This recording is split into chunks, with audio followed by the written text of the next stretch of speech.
අදත් ආදරෙන් පිළිගන්නවා මගේ YouTube channel එකට. ඉතින් අද ඔයාලා එකතු වෙලා ඉන්නේ අලුත් අවුරුදු කේක් වීඩියෝ සීරීස් එකේ පළවෙනි වීඩියෝ එකත් එක්ක. ළඟ අලුත් අවුරුද්දත් එනවා. අද අප්‍රේල් 15 වෙනිදා දවස් 13කින් 14කින් වගේ සිංහල දෙමළ අලුත් අවුරුද්දත් උදා වෙනවා. ඉතින් ඒකට සීසන් වීඩියෝ සීරීස් එකක් විදිහට මම හිතුවා කේක් දෙක තුනක් හදන හැටි ඔයාලට කියලා දෙන්න ඕන කියලා. ඉතින් අද අපි හදන්න යන්නේ මෙන්න මේ කේක් එක බුලත් කොලයක හැඩයට කේක් එක හදලා අරලිය මල් දෙකක් ටොපර්ස් විදිහට හදාගන්නේ කොහොමද කියන එක ගැන අද අපි බලමු. එහෙනම් ඉතින් වැඩි කතාවක් නැහැ. channel එක subscribe කරලා නැත්නම් subscribe කරගෙනම අපි වීඩියෝ එකත් එක්ක එකතු වෙමු. වීඩියෝ එක අතරතුරේදී ඊටු විස්තර කතා කරමු. මොනවා හරි ප්‍රශ්න තිබ්බොත් කමෙන්ට් එකක් දාලා අහන්න.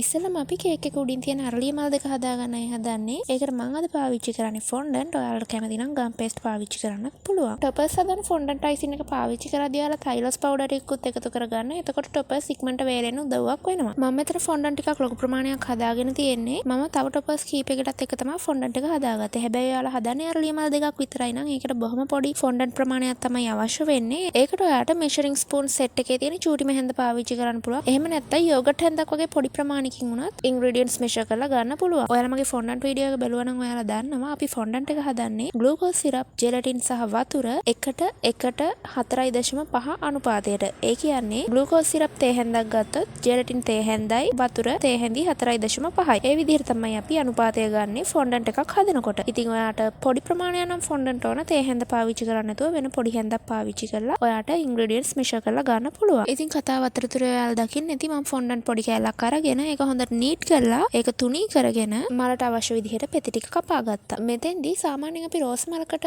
පෙති තුනී කරන තරම්ම තුනී කරන්නේ නැහැ අරලිය මලකට. ඒ වගේම රෝස මලක් හදනකොට තරම්ම පෙති ටූල් කරන්නෙත් නැහැ. ඒ හින්දා මේ අරලිය මලක් කියන්නේ හරිම ලේසියෙන් හදාගන්න පුළුවන් මලක්. ෆොන්ඩන්ට් එක තුනී කරනකොට ගොඩාක්ම තුනී කරන්නේ නැතුව මිලිමීටර් 1ක් විතර ඝනකමක් තියෙන විදිහට ෆොන්ඩන්ට් එක තුනී කරගන්න. ඊට පස්සේ ඔයාලට අවශ්‍ය සයිස් එකේ පෙටල් කටර් එකක් පාවිච්චි කරලා පෙති ටික කපා ගන්න. ඊට පස්සේ මලේ ස්වභාවික ගතිය ගන්න ඕන හින්දා බෝල් ටූල් එකක් පාවිච්චි කරලා පෙටල් එකේ රවුම් පැත්ත පොඩ්ඩක් ටූල් කරගන්න.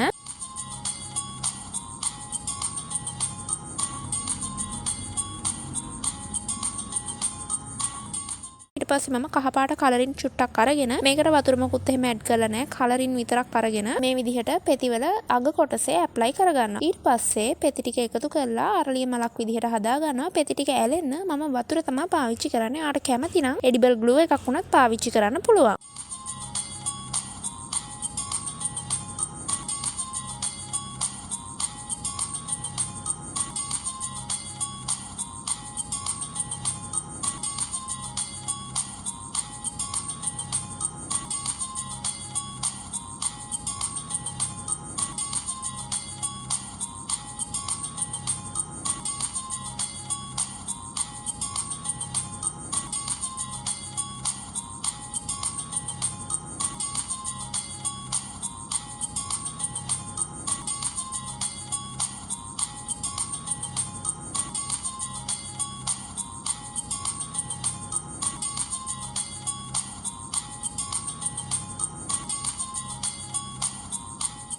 මල වේලනකම් මෙන්න මේ විදිහට මොකක් හරි ආධාරකයක් අරගෙන ඒකේ ෂේප් එක අපි හදා ගන්න ඕනේ. එහෙම නැත්නම් ෆ්ලැට් විදිහට තමයි මේ අරලිය මල එන්නේ. වේලනකම් කොහේ හරි මතු පිටක් උඩ නිකම්ම තියලා තිබ්බොත් එහෙම මේ මල හැඩේ හරියට එන්නේ නැහැ. ඒ හින්දා අර චුට්ටක් කර්ව් එකක් එක්ක ලස්සන්ට ස්වභාවික ගතියට මල තියෙන්න ඕන හින්දා මේ විදිහට මොකක් හරි පාවිච්චි කරලා වේලනකම් ඒකේ රඳවලා තියන්න. හරි. ඉතින් මේ කේක් එකට අවශ්‍ය ටොපර්ස් ටික හදාගෙන ඉවරයි. ටොපර්ස් විදිහට මට අවශ්‍ය වෙන්නේ අරලිය මල දෙකක් විතරයි. ඒක දැන් මම හදාගෙන ඉවරයි. දැන් අපි කේක් එක හදන්න පටන් ගමු. මම මෙතන කිලෝ 1ක බටර් කේක් බැටර් එකක් අඟල් 9ක රවුම් කේක් තැටියක දාලා බේක් කරලා අරගෙන තියෙන්නේ. ඊට පස්සේ මට අවශ්‍ය හැඩේ මම කොලයක ඇඳලා කපලා අරගෙන කේක් එක උඩින් තියලා ඒකේ හැඩයට මම කේක් එක කට් කරගන්නවා. ඉතින් ඔයාලට බටර් කේක් හදන එක ගැන මොකක් හරි ප්‍රශ්නයක් තියෙනවා නම් ඔයාලට පුළුවන් මගේ බටර් කේක් වීඩියෝ එක බැලුවොත් ඒ ප්‍රශ්නේ විසඳ ගන්න. මොකද මම බටර් කේක් එකක් හදනකොට ඇති වෙන පුළුවන් 90% ප්‍රශ්න වලට මගේ බටර් කේක් වීඩියෝ එකේ උත්තර දීලා තියෙනවා. ඉතින් බැලුවේ නැත්නම් ඒකත් ගිහින් බලන්න. ඉතින් ඔයාලට මෙතෙන්දි බටර් කේක්ම පාවිච්චි කරන්න ඕන කියලා නෑ. ඔයාගේ ටේස්ට් එක අනුව ඔයාලට කැමති ඕනම කේක් එකක් පාවිච්චි කරන්න පුළුවන්. Ribbon cake, chocolate cake, marble cake ඕනම දෙයක්. ඒ වගේම මේක මම අද සෑන්ඩ්විච් කරන්නේ නැහැ. ඒ උනාට ඔයා කැමති නම් ඔයාට කේක් එක සෑන්ඩ්විච් කරගන්නත් පුළුවන්. Butter cake, chocolate cake, marble cake, ribbon cake හදන හැටි මම වීඩියෝස් වෙනම කරලා තියෙනවා. ඔයාලා ඒව බලලා නැත්නම් ඒවත් ගිහින් බලන්න. ඉතින් මම අද කේක් එක අයිසින් කරගන්න පාවිච්චි කරන්නේ 1:3 අනුපාතයට හදාගත්ත ඇමරිකන් බටර් ක්‍රීම් එක. බටර් අයිසින් එක හදාගන්න දන්නේ නැති කෙනෙක් ඉන්නවා නම් ඒකත් ඔයාලට පුළුවන්. මම වීඩියෝ එකක් කරලා තියෙනවා. ගිහිල්ලා බලන්න පුළුවන්. දිය වෙන්නේ නැති වෙන පර්ෆෙක්ට් විදිහට ක්‍රීමි බටර් ක්‍රීම් එකක් හදාගන්නේ කොහොමද කියන එක විස්තර ඇතුව මම කියලා දීලා තියෙනවා මේ වීඩියෝ එකේ. ඒකත් ගිහිල්ලා ගිහිල්ලා බලන්න. ඉතින් මෙතන මම normal butter cream එකට කොළපාට food coloring චුට්ටක් එකතු කරලා තමයි මේ කලර් එක හදාගෙන තියෙන්නේ. ඉතින් ඔයාලට අවශ්‍ය විදියට coloring එකතු කරලා ඔයාට අවශ්‍ය කොළපාටක් හදා ගන්න පුළුවන්. ඇත්තටම බුලත් කොළේ මීට වඩා ගොඩක් හද පාටයි. හැබැයි මම food coloring ගොඩක් එකතු කරගන්න කැමති කෙනෙක් නෙමෙයි. ඒ හින්දා මම ලා පාටක් තමයි එකතු කරගත්තේ. ඉතින් මම කේක් එකක් හරියටම නීට් එකට icing වලින් cover කරගන්නේ කොහොමද කියන එක ගැනත් වීඩියෝස් දෙක තුනකට වඩා කරලා තියෙනවා. ඉතින් ඔයාලට පුළුවන් ඒව බලලත් idea එකක් ගන්න. මේ වීඩියෝ එක ගොඩක් දිග නැති හින්දා මම ඒ ගැන step by step විස්තර කරන්න යන්නේ නැහැ. ඉතින් මෙතන speciality එකකට තියෙන මම කේක් එක වටේ නීට් කරගත්තේ design scrape එකක් පාවිච්චි කරලා. මොකද එතකොට අර බුලත් කොළ කීපයක් තියෙන බුලත් අතක් වගේ වෙනුවක් එනවා කියලා මට හිතෙනවා කේක් එකට. ඒ හින්දා මම නිකන් palette knife එකකින් smooth විදිහට කේක් එක නීට් කරනකොට මම හිතුවා මේ විදිහේ design එකක් තියෙන scrape එකකින් කේක් එක නීට් කරොත් හොඳයි කියලා. ඔයාලා දකින්න ඉතින් මම කේක් එක crumb coat කරේ නෑ. ඉතින් ඔයා නිතර කේක් හදලා අතහුරු කෙනෙක් නෙමෙයි නම් අනිවාර්යයෙන්ම crumb coat එක කරන්න skip කරන්න එපා. කේක් හදලා අතහුරු කෙනෙක්ට crumb coat එක නැතුව උනත් කේක් එකක් නීට් එකට cover කරගන්න පුළුවන්. ඊළඟට මම මේ කේක් එක උඩ